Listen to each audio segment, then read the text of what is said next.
শেষ জামানায় কিন্তু খাবারগুলো সব করাপ্টেড হয়ে যাবে। কি হবে? খাবার ভেজাল হবে, ভেজাল। এটার দলিল সূরা কাহাফে আছে, আমি এটা ব্যাখ্যা করব না আজকে। সূরা কাহাফে আছে, আমি ব্যাখ্যা করব না, শুধু ইন্ডিকেশন দিচ্ছি। 309 বছর ঘুমিয়েছিলেন আসহাবুল কাহফ। কত বছর? 309 বছর ঘুম থেকে উঠেই তারা প্রথম যে অনুভবটা করেছেন সেটা হলো তারা ক্ষুধার্ত। তারা কি ক্ষুধার্ত? দেখেন 309 বছর পর যদি আপনি ঘুম থেকে ওঠে, আপনার কাছে এই দুনিয়াটা আজীব মনে হবে, হবে না? কিন্তু ওনারা ক্ষুধার্ত, পকেটে কিছু মুদ্রা ছিল, যেই মুদ্রাগুলোর মান 309 বছরও কমে যায় নাই। কমে গিয়েছে না। এখন আপনি আপনার মুদ্রা নিয়ে ঘুমান 300 বছর, দেখেন তারপর কি হয়। কি হবে? টাকা থাকবো না যাইবো গা? আচ্ছা, তারপরে শুনেন, এরপরে উঠেই তারা বলছে ফালিয়ানজুর আইয়ুহা আজকা তুআমা, এই মুদ্রাগুলো দিয়ে বাজারে কাউকে পাঠাও, তোমাদের 9 জন 10 জনের মধ্যে একজনকে বাজারে পাঠাও। ফালিয়ানজুর, সে যেন বাজারে গিয়ে দেখে আইয়ুহা আজকা তুআমা, কোন খাবারটা পবিত্র খাবার, ফ্রেশ খাবার। ঘুম থেকে উঠেও ফ্রেশ খাবারের দিকে তাদের নজর কেন? আর এই সূরা আপনাকে দাজ্জালের ফিতনা থেকে বাঁচাবে কেন? আর দাজ্জালের যুগেই বা সব, দাজ্জালের শাসনের যুগে সব খাবারগুলো আস্তে আস্তে ম্যানুফ্যাকচার্ড এবং ভেজাল হচ্ছে কেন? এগুলোর মধ্যে মিল আছে না? তার মানে যত জামানা শেষের দিকে যেটা থাকবে, খাবারে ভেজাল তত বাড়তে থাকবে। এই সময় আপনাকে অবশ্যই ফ্রেশ খাবার খুঁজে খুঁজে বের করতে হবে। খাবার আগে মানুষ খেত, খাবারের মধ্যেই চিকিৎসা ছিল, তাই না? রোগের আরোগ্য ছিল। এখন সেই খাবার খেয়ে মানুষ অসুস্থ হয়ে যাচ্ছে। বুঝতে পারছেন না? খাবারের মধ্যে থাকে উপাদান, ভালো উপাদান, যে উপাদানগুলো পেটের ভিতরে গেলে, শরীরে গেলে শরীরটা সুস্থ হয়। এখন সেই খাবার খেয়েই মানুষ অসুস্থ হয়ে যাচ্ছে। এটা কোন হাদিসের সাথে মিলে জানেন? আনতালিদাল আমাতু রাব্বাতুহা, দাসী তার মনিবকে জন্ম দিবে। দাসী মনিবকে জন্ম দিবে মানে হচ্ছে সমাজের ন্যায় অন্যায়, হক বাতিল, সত্য মিথ্যার মানদণ্ড উল্টে যাবে। যেটা ভালো সেটা হয়ে যাচ্ছে খারাপ, খারাপটা হচ্ছে ভালো। সমাজের সত্যবাদী ব্যক্তি হয়ে যাচ্ছে মিথ্যাবাদী, মিথ্যাবাদীকে মানুষ সত্যবাদী বলা শুরু করেছে। আমানতদার ব্যক্তি হয়ে যাচ্ছে খেয়ানতকারী, খেয়ানতকার ব্যক্তিগুলো আমানতদার হয়ে যাচ্ছে। সমাজের সবচেয়ে ভালো মানুষকে মানুষ খারাপ বলছে, সবচেয়ে খারাপ মানুষকে খুব ভালো বলছে। উল্টে যাচ্ছে, খেয়াল করে দেখেন, উল্টে যাচ্ছে। বাবা এখন বাবার হাতে ছেলে মায়ের খাচ্ছে, ছেলের হাতে মা মায়ের খাচ্ছে। এরকম হচ্ছে না? যাকে একটা দায়িত্ব দিয়ে রাখবেন, যে বাবা তোমার উপর আমি বিশ্বাস করলাম, দায়িত্ব দিলাম, সে আপনার বিশ্বাস ভঙ্গ করে রেখে দিচ্ছে। এ হচ্ছে না? বিশ্বাস উড়ে যাচ্ছে, প্রতারণা বাড়ছে। মানে কি? মানুষ আল্লাহ পাকের হালালগুলোকে হারাম করে নিচ্ছে, হারামগুলো হালাল করে নিচ্ছে। বুঝতে পারছেন না মনে হয়? হালালগুলোকে মানুষ আস্তে আস্তে হারাম করতেছে, হারামগুলোকে আস্তে আস্তে হালাল করতেছে। এটা হচ্ছে না? হচ্ছে। খুব খেয়াল করেন, এখানে খাবার খেয়ে আপনার উপকার পাওয়ার কথা, খাবার খেয়ে আপনি অসুস্থ হয়ে যাচ্ছেন। উল্টা হচ্ছে, উল্টা চলতেছে দুনিয়া। দুনিয়া কি চলছে? উল্টা। ছেলে পড়ছে মেয়ের পোশাক, মেয়ে পড়ছে ছেলের পোশাক। পৃথিবীর ভিতরে একটা জায়গা আছে যেটা উত্তপ্ত, লাভা, এখানে লাভা আছে। আর পৃথিবীর ভিতরটা কিন্তু গরম।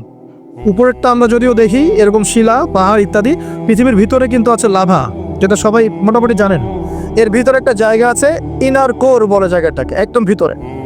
এখনকার সাম্প্রতিক গবেষণা বলছে যে ভূমিকম্পগুলোর প্রভাবে, পৃথিবীতে যত ভূমিকম্প হয়েছে এর প্রভাবে ইনার কোর আগে যেদিকে ঘুরতো এখন উল্টা দিকে ঘোরা শুরু করেছে। নাউজুবিল্লাহ। মনে রাখবেন, কিয়ামতের অন্যতম আলামত কিন্তু সূর্য পশ্চিম দিক থেকে উঠবে। আর সময় সংক্ষিপ্ত হয়ে আসবে। নবীজি বলেছেন যে একটা বছর চলে যাবে একটা মাসের মতো, একটা মাস চলে যাবে একটা সপ্তাহের মতো, একটা সপ্তাহ যাবে একটা দিনের মতো, একটা দিন যাবে কেমন, নবী এটাও বলেছেন। নবীজি বলছেন একটা দিন যাবে একটা ঘন্টার মতো। মানে ঘন্টা মানে কি, যে ম্যাচের কাঠি জ্বালাতে যতক্ষণ সময় লাগে এতটুকু সময়ের মধ্যে মিনিট চলে যায়। আপনাদেরকে নিউজ দেয়, চায়নাকে নাম তো শুনেছ? চায়না একটা বাঁধ নির্মাণ করেছে, কৃত্রিম বাঁধ। ওর দেশে একটা কৃত্রিম বাঁধ নির্মাণ করেছে।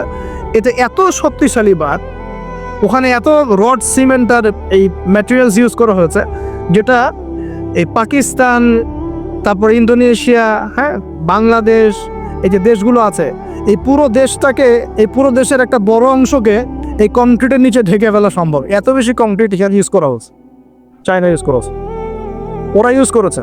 এবং বিশাল একটা পানির ফ্লো তারা সৃষ্টি করেছে, কৃত্রিম। এটা কিন্তু ম্যানমেড। তো আমি গতকাল রিসার্চ করতে গিয়ে দেখলাম যে তারা বলছে এই বাঁধটা নির্মাণ করার কারণে পৃথিবীর আহ্নিক গতির মধ্যে একটা পরিবর্তন চলে আসছে। মানুষের হাতের কামাই দেখেন, মহাবিশ্বে এমন কিছু একটা হবে যাতে এই পৃথিবীর গতির মধ্যে একটা পরিবর্তন আসে। একদিন কেমন করে 1 বছরের সমান হতে পারে? সাহাবীরা প্রশ্ন করলেন, ইয়া রাসূলুল্লাহ, আমরা তখন নামাজ কেমন করে পড়বো? নবীজি বললেন, অনুমান করে পড়ে নিবে, তোমরা এস্টিমেট করে অনুমান করে পড়ে নিবে যে কতটুকু সময় পর পর ওয়াক্ত হচ্ছে। তার মানে সাহাবীরা নামাজে তখনও সচেতন ছিলেন। বিশ্বের সামনে ভয়ঙ্কর কিছু ঘটনা ঘটা এখনো বাকি আছে। বিশ্বটা এমন থাকবে না, এখন যা দেখছেন সব এমন থাকবে না। নবীজি বলছেন, জ্ঞান উঠে যাবে যখন, এটা উঠে যাচ্ছে দিন দিন। মানুষকে এখন শেখানো হচ্ছে মানুষ বানর থেকে সৃষ্টি হয়েছে। এগুলো জ্ঞান, এগুলো জ্ঞান। ইসলামের জাজন্যময় ইতিহাসগুলোকে মানুষ ভুলে যাচ্ছে, এগুলো জ্ঞান। মানুষকে শেখানো হচ্ছে সমকামিতা ভালো জিনিস, এগুলো জ্ঞান। সমকামিতা ভালো জিনিস, এটা ব্যক্তি স্বাধীনতা। শেখানো হচ্ছে মানুষকে যে পর্দা এগুলো কুসংস্কার, পর্দা কি কুসংস্কার, এগুলো জ্ঞান। জ্ঞান কাকে বলে? ওয়ায়ুকবাদুল ইলম, মানে জ্ঞান উঠে যাচ্ছে, কবজ করে নেওয়া হচ্ছে। আর দেখেন আরেকটা হাদিস আসছে, আল্লাহ পাক কিন্তু কোরআন হাদিসকে তুলে নেবেন না। একটা হাদিস আসছে, আল্লাহ পাক কোরআন হাদিসকে তুলে নেবেন না, কিন্তু আলেমদের মৃত্যু হবে বেশি বেশি। আলেমদের জান কবজ করার মধ্য দিয়ে আল্লাহ পাক জ্ঞান উঠিয়ে নেবেন। একটু দেখেন না কয়জন আলেম আছে মাঠে, দেখেন তো কয়জন আলেম। আলেম তো অনেকেই আছে আলহামদুলিল্লাহ, কিন্তু বরেণ্য ওলামা যাদের কথা হাজার লক্ষ কোটি মানুষ শোনে, এমন আলেম কয়জন আছে দেখেন। আস্তে আস্তে প্রবীণ আলেমরা সব চলে যাচ্ছে। আর যে প্রজন্ম আমরা তৈরি করছি, এই প্রজন্মের কতজন ইলম অর্জন করে ওই চ্যালেঞ্জ বুকে নিয়ে জাতিকে সংস্কারের জন্য নেমেছে দেখেন একটু। আমাদের দুনিয়া পেয়ে বসেছে। আমাদের চিন্তা হচ্ছে মসজিদ ইমামতি নিয়ে, একটা তারাবি পড়াবো, ইমামতি করবো, একটা মাদ্রাসার মুহতামিম হবো। এতটুকুই আমার চিন্তা স্বপ্ন কেন? স্বপ্ন থাকতে হবে যে আমি আমার জ্ঞান দিয়ে উম্মাকে পরিবর্তন করবো ইনশাআল্লাহ, এবং আল্লাহর জমিন আল্লাহর দিন প্রতিষ্ঠা করে ছাড়বো ইনশাআল্লাহ। এরকম চ্যালেঞ্জ নেওয়ার মানসিকতা আছে কয়জনের, খেয়াল করে দেখ। আর হিউজ এই যুব সমাজ যারা জেনারেল লাইনে পড়ছে, তাদের মধ্যে কয়জন আলেম হচ্ছে একটু চিন্তা করে। আর যারা 2-1 জন উঠে আসার সুযোগ পাচ্ছে, তাদেরকে আবার মানুষ বুক ভরে রিসিভ করছে না, তারা হেল্প পাচ্ছে না, সহযোগিতা পাচ্ছে না, বরং হিংসার শিকার হচ্ছে, বিদ্বেষের শিকার হচ্ছে, আগ্রহ হারিয়ে ফেলছে। আমি এখানে সে কি করবো, আমাকে তো বুকে টেনে নেয় আর কেউ ভাই, এমন মনে হচ্ছে মানুষের কাছে। তো জ্ঞান উঠে যাবে, কিন্তু শুধু কোরআন সুন্নাহ আল্লাহ পাক তুলে নেবেন না, এমনটা আল্লাহ পাক বলেন নাই। আল্লাহ বলেছেন, তার নবীর মাধ্যমে জানিয়েছেন যে আলেমদের মৃত্যু হবে, সংখ্যা কমে যাবে। সংখ্যা বেড়েছে না কমেছে? তো আল্লাহ পাক আমাদেরকে বোঝার তৌফিক দান করে। আমরা এখন আলেম হই নাই, যে শব্দগুলো আমাদের সামনে ইউজ করা হয়, কসম আল্লাহর, এগুলোর সাথে আমাদের কোনো সম্পর্ক। এখন আমরা শুধু তালেবে ইলম আছি। আর আমি দোয়া করি আমি তালেবে ইলম অবস্থায় থাকতে চাই, কারণ জ্ঞানের কোনো শেষ নাই। দোলনা থেকে কবর, জ্ঞান অর্জন করতেই থাকতে হবে। নবী মূসা আলাইহিস সালাম পর্যন্ত জ্ঞান অর্জন করতে গিয়েছেন খিজিরের কাছে আলাইহিস সালাম, জান নাই? নবী মূসা আলাইহিস সালাম বলছেন আমি সবচেয়ে জ্ঞানী মানুষ। আল্লাহ পাক বলছেন না, তুমি সবচেয়ে জ্ঞানী মানুষ না, ওই যে আমার বান্দা খিজির, ও জ্ঞানী মানুষ। তখন তিনি বলছেন আমি তার সাথে দেখা করতে চাই, জ্ঞান শিখতে চাই। হাল আত্তাবিউকা আলা আন তুআল্লিমানি মিম্মা উল্লিমতা রুশদা। তিনি গিয়ে বলছেন, আমাকে কি আপনার সাথে রাখবেন? আল্লাহ পাক আপনাকে যা শিখিয়েছেন তার থেকে কিছু শেখাবেন। কে বলছে? নবী মূসা আলাইহিস সালাম। তো নবী মূসা আলাইহিস সালাম তালেবে ইলম হতে পারেন, আর আমরা কি বিয়া হয়ে গেছি নাকি? ওই আন্তর্জাতিক খ্যাতি সম্পন্ন হাবিজাবি এগুলো বয়কট করে দরকার নেই, এগুলো কোনো দরকার নাই। এমনি আমরা তালেবে ইলমই থাকতে চাই। আর আমরা শুধু দায়ী মাত্র, আপনাদেরকে হয়তো দাওয়াত দিতে পারবো, কিন্তু ফিকহের কঠিন মাসালাগুলো, গভীরতা, এগুলো আমরা বলতে পারবো না, এগুলো মুফতি সাহেবরা বলতে পারবে। তো বরেণ্য ওলামায়ে কেরামদের সংখ্যা কিন্তু কমছে। আমরা দোয়া করি আল্লাহ পাক সমস্ত মাজলুম ওলামায়ে কেরামকে মুক্তিদানের ব্যবস্থা করেন, এবং আল্লাহ পাক বাংলার জমিনে আলেমদেরকে দিয়ে ভরিয়ে দিন ইনশাআল্লাহ। আর জাহেলদেরকে আল্লাহ পাক আলেমের জায়গায় আনা থেকে আল্লাহ আমাদেরকে হেফাজত করেন বলিয়া। আর আমাদের সবাইকে এই চল পাগল হলে চলবে না, ইস্যু পাগল হলে চলবে না, সমালোচনা সংস্কৃতি রং করা যাবে। আপনি মানুষ তৈরি করেন, মানুষ তৈরি করা অনেক কঠিন, নামিয়ে দেওয়া সহজ। আমরা এই জায়গায় আসতে অনেক কষ্ট করতে হয়েছে, কিন্তু নামানো কিন্তু খুব সহজ। একটা ইস্যু দিয়ে নামাতে পারে না, একটা ইস্যু সৃষ্টি করে নামাতে পারে। এই জায়গায় আসতে কিন্তু অনেক কষ্ট করতে হয়। অতএব আল্লাহ দিনের সাথে গাদ্দারি করলে আল্লাহ পাক ছাড়বেন না, কিন্তু এটা মাথায় রাখবেন। আল্লাহ পাক আমাদের সবাইকে বোঝার তৌফিক দান। নবীজি বলছেন, কখন এই ভূমিকম্পগুলো আসবে, সিরিজ ভূমিকম্পগুলো কখন আসবে?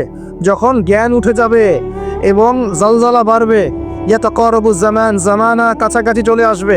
আরও বলছেন নবীজি যে তোমাদের মাল সম্পদ বৃদ্ধি পাবে, ফায়াফিদু, এবং মাল সম্পদ উপচে পড়বে তোমাদের। একটা দিন দিন দেখছেন না যে যার স্যান্ডেল কেনার টাকা ছিল না, সে এখন উঁচু উঁচু বিল্ডিং তৈরি করতেছে, দেখেন না? এটাই তা নবী সাল্লাল্লাহু আলাইহি ওয়াসাল্লাম হাদিস জিবরিলে কি বলেছেন? ওয়ান তারাল উফাতাল উরাতাল আয়ালাতা রিয়া আশ-শাই ইয়াতাতাওয়ালুনা ফিল বুনিয়ান। নবীজি বলেন কিয়ামতের অন্যতম নিদর্শন হচ্ছে সমাজের নগ্ন পদের খালি গায়ের রাখাল শ্রেণীর মানুষ উঁচু উঁচু বিল্ডিং নির্মাণের প্রতিযোগিতা করবে। এমনটা হচ্ছে না? সম্পদ বাড়ছে মানুষের, এটাও একটা কিয়ামতের সাইন। নবীজি আরো বলছেন ওয়াজাহরাতিল খায়নাত ওয়াল মুগান্নিয়াত, এবং বেশি বেশি বাদ্যযন্ত্র এবং নায়িকা নর্তক এগুলোর সংখ্যা বাড়তে থাকে। পাচ্ছেন এগুলো পাচ্ছে। এই সময়ে নবী সাল্লাল্লাহু আলাইহি ওয়াসাল্লাম বলছেন যে এই জালজালাগুলো আসতে থাকবে। এটা একটা হাদিস। আরেকটা তো আসছে যে নবী সাল্লাল্লাহু আলাইহি ওয়াসাল্লাম বলছেন লা ইয়াশরাবান্না নাস মিন হাযিহিল উম্মাহ আল খামর, আমার উম্মতের মধ্যে কিছু মানুষ মাদক দ্রব্য পান করবে। সবাই না, কিছু মানুষ মাদক দ্রব্য পান করবে। ওয়া ইউসাম্মুনাহা বিগাইরি ইসমিহা, এবং সেই মাদকের নাম তারা পরিবর্তন করে খাবে। খাচ্ছে না মানুষ এখন? মদকে মদ বলছে না। এই যে তোমরা টাইগার খাও কেন, স্পিরিট খাও কেন, এগুলোর মধ্যে অ্যালকোহল নাই? দিব্যি দেখ, বাচ্চাদেরকে এগুলো খাওয়াচ্ছে অনেকে দেখা যায়। আপনারা কি পাগল হয়ে গেছেন নাকি? এগুলোর মধ্যে এমন ক্ষতিকর উপাদান আছে যেগুলো দিয়ে মানুষের কিডনি ড্যামেজ হয়ে যায়। দিব্যি রোজার মাসে রমজানের রোজা খুলেই একেবারে সিগারেট হাতে নিয়ে একদম এগুলো খাওয়া শুরু করো। এগুলোর মধ্যে মাদক দ্রব্য আছে। যে পানীয়র মধ্যে যার্রা পরিমাণ মাদক দ্রব্য থাকবে সেটাও মাদক, মনে রাখবেন। স্মোক করো, স্মোকটাকে অনেকে মাদক মনে করে না, তাই না? স্মোকিংটাকে অনেকে মাদক মনে করে না, মনে করে মাকরু মনে হয়। মাকরু মানে কি? মাকরু মানে কি ভালো? মাকরু মানে কি? মাকরু মানে কি? কোরআনে সূরা বানু ইসরাইল খুলে দেখেন, বড় বড় কিছু পাপের কথা মেনশন করে আল্লাহ পাক বলছেন এই পাপগুলো ছেড়ে দাও, এই পাপগুলো আল্লাহর কাছে মাকরুহ, এই পাপগুলো আল্লাহর কাছে অপছন্দের পাপ। এটা কি মাকরু মানে কি জায়েজ করে নেওয়া? সিগারেট খাওয়া বন্ধ করেন, ওয়াদা করেন আমার সাথে যে আজকে থেকে কোনোদিন সিগারেট হাত দিবেন না। কোনো প্রকার এইসব টাইগার মাইগার স্পিড খাবেন না। এসব ভালো জিনিস না, ভালো কিছু খান না, ভালো কিছু খান। আর অনেকে দেখা যায় যে জর্দা খাওয়া শুরু করেছে। কেন? এটা কি সুন্নত নাকি? কি দরকার আছে ভাই? এতটুকু খাইলে হয়তো নেশা হয় না, বুঝলাম। এতগুলো জর্দা একবারে খান দেরি খাওয়া যাবে? খামরের মূলনীতি কি? যার বেশি খেলে নেশা হয় তার অল্প খাওয়া হারাম। মনে করেন এখানে যতটুকু পানি আছে এতটুকু খেলে, এতটুকু মাদক খেলে কারো নেশা হচ্ছে না, কিন্তু এতটুকু খেলে নেশা হচ্ছে। তার মানে কি এতটুকু খাওয়া জায়েজ, এতটুকু খাওয়া হারাম, নাকি পুরোটাই হারাম? এটা বোঝার জন্য কি মুফতি হওয়ার দরকার আছে? আপনি বুঝতে পারছেন? অতএব এই যাবতীয় মাদক দ্রব্য থেকে দূরে থাকতে হবে, না হলে ভূমিকম্প আসবে। কিন্তু ভূমিকম্প আসবে। আর মাদক দ্রব্য নিয়ন্ত্রণ অধিদপ্তর দিয়ে শুধু মাদক নিয়ন্ত্রণ করা যাবে না। মানুষের ঈমান আকীদার পরিবর্তন দরকার। মানুষের মধ্যে আল্লাহর ভীতি জাগ্রত করতে হবে, তাহলে মানুষ অটোমেটিক মাদক ছেড়ে দেবে ইনশাআল্লাহ। আমরা কি যুব ভাইদের কাছে ওয়াদা নিতে পারি ইনশাআল্লাহ তাআলা জীবনেও কোনোদিন মাদক খাবো না, জীবনে কোনোদিনও মাদকের ধার কাছে যাবো না ইনশাআল্লাহ? আল্লাহ পাক সাক্ষী থাকুন, আল্লাহ কবুল করুন, আমিন। প্রিয় ভাইরা, এটা নবীজি বলছেন লা ইয়াশরাবান্না নাস মিন হাযিহিল উম্মতি খামরুন, আমার উম্মতের কিছু মানুষ খামর মাদক পান করবে। ওয়া ইউসাম্মুনাহা বিগাইরি ইসমিহা, এর নাম রাখবে ভিন্ন, অন্য নামে ডাকবে, মাদক বলে ডাকবে না। আর কি করব? ইউজাফু আলা রুসিহিমুল মাআজিফ, মাআজিফ মানে হচ্ছে বাদ্যযন্ত্র। মাআজিফ মানে কি? বাদ্যযন্ত্র। এখন বলেন তো, মাথার কাছে বাদ্যযন্ত্র থাকবে মানে কি? ইয়ারফোন, ব্লুটুথ, এই যে আপনি যে মাথায় কানে দিয়ে রাখছেন, মাথায় আছে না? দেখেন নবী সাল্লাল্লাহু আলাইহি ওয়াসাল্লাম কতদিন আগে, 1400 বছর আগে এই হাদিস বলে গেছেন যে ওই সময় আমার উম্মতের একটা অংশ এরকম করে হেডফোন দিয়ে মাথা দিয়ে গান শুনবে, কানের ভিতরে গান মিউজিক চলছে না? ওয়াল মুগান্নিয়াত, এবং তারা গায়িকা নায়িকা নর্তকী নাচায় না মানুষের? শহরগুলোতে গিয়ে দেখেন, খালি গায়িকা নর্তকীর শহরে যাওয়া লাগে, ফেসবুক ইউটিউব ঢুকলেই তো দেখা যায় সবখানেই নাচতে আছে আর কি। মেয়েদেরকে নিয়ে আমি কালকে লেকচার দিব ইনশাআল্লাহ। ওদেরকে অনেক কিছু বলার আছে, অনেক কিছু বলার আছে। কারণ সমাজের একটা বড় ক্ষতি হচ্ছে এদের কারণ, সমাজের একটা বিশাল ক্ষতি হচ্ছে বেপর্দা মেয়ের কারণ। বহু দিনদার পরেশগার যুবক পর্যন্ত ঈমান হারাচ্ছে এদের কারণে। আর বাসায় তো এদের বাপ নাই, মনে হয় বাপ নাই, ভাই নাই, স্বামী নাই, কেউই নাই, এদেরকে বোঝানোর কেউ নাই। অনেক দিনদার ছেলে পর্যন্ত এদের ফিতনায় দিন হারিয়ে ফেলছে। আর এখন কিছু কিছু ওয়াইজ বের হয়েছে, প্রেম বিশেষজ্ঞ, মানে বসে বসে প্রেমের আলাপ করতে বললে বাঁচে। আর এগুলো নিয়ে ট্রল করতে করতে ভাইরাল সব ইউটিউব, ফেসবুক। চুলকে সুরসুরি আলাপ করতে ভালো লাগে কারণ এই হারাম সম্পর্কের ভিত্তি ঘুরাই দিতে হবে।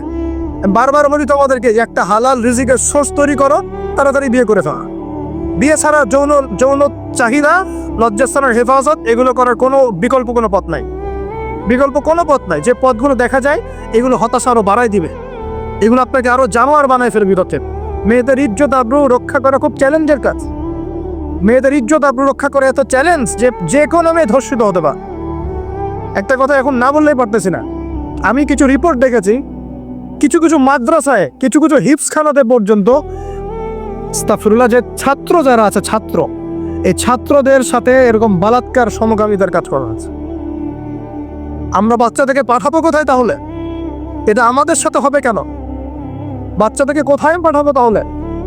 ইউনিভার্সিটিতে গিয়ে তো ধর্ষিত হচ্ছে না? দেখলেন কয়েকদিন আগে হল নিয়ে কি ঝামেলাগুলো হলো?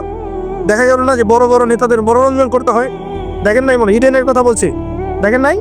তারপরে বিশ্ববিদ্যালয়ে তো নগ্নতা চলছেই, ফ্রি মিক্সিং চলছেই, জেনা তো ফ্রি, এবং পতিতালয়ে সব 1500-2000 টাকা দিয়ে রাত পার করা যায়। এগুলো ফেসবুক, ইউটিউব খুব ঢুকলেই দেখা যায়। তার মধ্যে আবার চলছে এখন সমকামিতাকে এখন প্রমোট করা হচ্ছে। আবার এখন দেখা যাচ্ছে আস্তাগফিরুল্লাহ কিছু ধর্মীয় প্রতিষ্ঠানেও সমকামিতা ছড়িয়ে পড়ছে। একটা বাচ্চা সে পড়েছে ঢাকায়, ওর পোস্টমর্টেম রিপোর্টে দেখা গিয়েছে যে, বলতে পারতেছি না আমি আসলে, ওর পোস্টমর্টেম রিপোর্টে দেখা গিয়েছে যে ছেলেটার যে পিছনের যে রাস্তা আছে না, এখানে যৌন নির্যাতনের চিহ্ন পাওয়া গেছে। কিভাবে বলতাম কথাটা বলেন, আপনাকে বোঝানোর জন্য বলুন। একটা ছেলে হাফেজ হতে গিয়েছে মাদ্রাসায়, তার সাথে যদি টিচার এরকম কাজ করে, এই টিচারকে জাতির সামনে এনে ফাঁসি দেওয়া দরকার। তখন সবার একটা আক্কেল হবে, শিক্ষা হবে। পাপ তো পাবি, আলেম করলেও পাপ, জালেম করলেও পাপ, নাকি ওটা মাফ হয়ে যাবে নাকি? এই ঘটনাগুলো ঘটছে কেন ঘটবে এই ঘটনাগুলো? আল্লাহ পাক আমাদের সবাইকে বোঝার তৌফিক দান করুন। আর এই ঘটনাগুলো ঘটার অন্যতম কারণ হচ্ছে মানুষ ভিতর থেকে এগুলো যখন মোবাইলে দেখা শুরু করে, দেখতে দেখতে দেখতে দেখতে ভিতরটা পশুর মতো হয়ে যায়। তখন শুধু মানুষ না, বাচ্চাকে বের করবে, গরু ছাগল। আমি কিয়ামতের আলামতের হাদিসগুলো টুকটাক কিছু গবেষণা করেছি। শেষ জামানের এমন হাদিস আসছে যে মানুষ একসময় গরু ছাগলের সাথে জেনা করা শুরু করবে। এই সময়টা কিন্তু আসতেছে সামনে। দেখ, এক সময় ছিল মানুষ কি করতো জানেন? পরকীয়া করতো, বউ আছে বাসায়, অন্যের সাথে সম্পর্ক করতো। তারপর দেখা গেল যে প্রেম করে, চুপি চুপি প্রেম করে। আগে ওই সময় চুপচুপ করে চিঠি দিত যে কেউ জেনে না যায়। আস্তে আস্তে সবাই এটা উন্মুক্ত হয়ে গেল। এখন প্রেম করাটা ফ্যাশন হয়ে গেল। আমার 10টা গার্লফ্রেন্ড, আমার 5টা, আমার 2টা, তুই কয়জনের সাথে করছিস, আমি 5 জনের সাথে, তুই কয়জনের সাথে, আমি 2 জনের সাথে, ফ্যাশন হয়ে গেছে। এখন ওপেন। তারপরে আস্তে আস্তে কি হলো দেখেন, মারতে থাক। এই যুগটা এখন চলে যাচ্ছে, অ্যাভেলেবেল এখন হচ্ছেই। তারপরে এখন একটা যুগ আসলো, ছোট ছোট বাচ্চা মেয়েদেরকে পড়া হচ্ছে, ছোট ছোট বাচ্চা মেয়েকে। এই যুগও এক সময় চলে যাবে। তারপরে আসবে এমন যুগ দেখবেন খালি ছেলের সাথে মেয়ের সাথে। এটাও কিন্তু চলে আসছে। ছেলের সাথে জেনা করতেছে না, মেয়ের সাথেও জেনা করতেছে। এরপর কি হবে? নবীজি হাদিসে বলেছেন, এরপর মানুষ ওই গরু ছাগল গবাদি পশুর সাথে জেনা করা শুরু করে। এই খবরও পাবেন, দেখে নিয়েন। আমি বললাম এই খবরও পাবেন যে মানুষ গবাদি পশুর সাথে জেনা করেছে। তোমরা একটু ঘাটাঘাটি করে দেখো আমার কথাটা মেলে কিনা। ইন্টারনেট ঘাটাঘাটি করে দেখো যে এই কথাটা মেলে কিনা। মানুষ গবাদি পশু প্রাণীর সাথেও জেনা করবে। নবীজি এগুলো কথা বলে গেছেন। ওদেরকে নিয়ে অনেক কিছু বলার আছে আমার। ইনশাল্লাহ আমি কালকে লেকচার দিব মেয়েদেরকে নিয়ে ইনশাল্লাহ। একটা মহিলা সমাবেশ আছে ওখানে। তো যেটা বলছিলাম প্রিয় ভাইরা, এই পাপগুলোর কারণে কিন্তু আল্লাহর শাস্তি নেমে আসে। খমর 1 নাম্বার ছিল শিরক, তারপর কুফর, মাপে কম দেয়া, অন্যের সম্পদ আত্মসাৎ করা, মাদক দ্রব্য সেবন করা, এই যে গান বাজনা, বাদ্যযন্ত্র, নর্তকী নাচানো, এগুলোর কারণে কোন শাস্তি আসে ভাই বলেন? আল্লাহর পক্ষ থেকে জালজালা মানে ভূমিকম্প। জালজালা মানে কি? ভূমিকম্প। আর আসবে সিরিজ, মানে বছর জুড়ে চলবে এগুলা। আরেকটা হাদিস বলে শেষ করছিলাম। ও আচ্ছা, এর পরিণতিটা বলে নিন। নবীজি বলছেন, ওয়াজআলুল্লাহু মিনহুমুল কিরাদাতা ওয়াল খানাজির, যারা এই কাজগুলো করবে, মানে মাদক খাবে, নাম চেঞ্জ করবে, যারা বাদ্যযন্ত্র নিয়ে রাত কাটাবে, যারা নর্তকী নাচাবে, আল্লাহ রাব্বুল আলামিন এদেরকে একদিন সকালবেলা বানর আর শুয়োর বানিয়ে দিবেন। আর ওয়ায়াকসিফুল্লাহু বিহিমুল আরদ, আল্লাহ পাক জমিন সহ ওদেরকে ধসিয়ে দিবেন। এই যে ভূমিধস। আরেকটা হাদিস আসছে তিরমিজির মধ্যে, 2211 নম্বর হাদিস। নবী সাল্লাল্লাহু আলাইহি ওয়াসাল্লাম বলেছেন, ইযা তুখিযাল ফাইউ দুরান, যখন দেখা যাবে যে গনিমতের মাল বা রাষ্ট্রীয় সম্পদ যেগুলো আছে, বুঝতে পারছেন, গনিমতের মাল, রাষ্ট্রীয় সম্পদ, এগুলোকে মানুষ ব্যক্তিগত সম্পদ মনে করে খাওয়া শুরু করবে। হয়েছে কি হয় নাই? কথা বলেন। এই সিচুয়েশন আসছে কি আসে নাই? একটা হাতি আসতে থাকে উপর থেকে, হাতি আস্তে আস্তে আস্তে আস্তে মাসি হয়ে যায়, হয় না? এটা হয় কি না? এটা শাস্তি সম্পর্কে আল্লাহ পাক অন্য জায়গায় বলেছেন এবং নবী হাদিসেও বলেছেন যে যে যা আত্মসাৎ করবে, যে যা আত্মসাৎ করবে সেটা কিয়ামতের দিন তার ঘাড়ে চাপিয়ে দেওয়া হোক। কিয়ামতের মাঠে উঠে দেখবেন বহু মানুষ কাঁধের মধ্যে রিলিফের টিন নিয়ে বসে আছে, বহু মানুষ কাঁধের মধ্যে রিলিফের গম নিয়ে বসে আছে, বহু মানুষ কাঁধের মধ্যে দেখবেন যে বন্যার্তদের ত্রাণের যে কম্বল, এই ত্রাণের বিষয়গুলা কাঁধে নিয়ে বসে আছে, রাস্তার কন্ট্রাক্টরের টাকা বসে কাঁধে নিয়ে বসে আছে। বহু মানুষ এই কাজ করো, এটা হবেই। নবীজি বলেছেন যে যা আত্মসাৎ করবে। নবীজি হাদিসে বলেছেন কেউ গরু নিয়ে থাকবে, গরু, কেউ ছাগল নিয়ে থাকবে, ছাগল। বিশ্বাস করছেন না? হাদিসে গরু ছাগল কথাই আসছে। কেউ দেখা যাবে গাদের মধ্যে গরু নিয়ে আছে, কেউ উট নিয়ে আছে, কেউ ছাগল নিয়ে আছে। আমানতকে গনিমত মানে আমানত দেখা হয়েছে, ও খেয়ালত করে ফেলবে, রুটি পটে খেয়ে ফেলবে। এটা হচ্ছে কিনা? সবচেয়ে সেরা আমানত আমাদেরকে আল্লাহ দিয়েছেন ইসলাম। আমরা সেই ইসলামের সাথে খেয়ালত করছি কিনা বুঝতে পারছেন না? একজন আলেমকে আল্লাহ পাক আমানত দিয়েছেন দিনের জ্ঞান, সে জ্ঞানের সাথে খেয়ালত করছে কিনা? একজন ক্ষমতাসীনকে আল্লাহ পাক দিয়েছেন ক্ষমতা, সে ক্ষমতা দিয়ে খেয়ালত করছে কিনা? একজন পরিবারের কর্তাকে আল্লাহ পাক পরিবার দিয়েছেন, সে পরিবারের মধ্যে খেয়ালত করছে কিনা? সবাই সবার জায়গাতেই খেয়ালত করছে। আল্লাহ পাক আমাদেরকে বোঝার তৌফিক দান করুন। 3 নম্বর নবীজি বলছেন ওয়াল যাকাতু মাগরামান, যখন যাকাতটাকে মানুষ বোঝা মনে করা শুরু করে। যাকাত দিতে চায় না মানুষ, যাকাত নাম শুনলেই দৌড় দেয় পিছন থেকে, যাকাত দিতে চায় না, নামাজ পড়ে যাকাত দিতে চায় না। আল্লাহ পাক আমাদের সবাইকে যাকাত দেওয়ার তৌফিক দান করুন।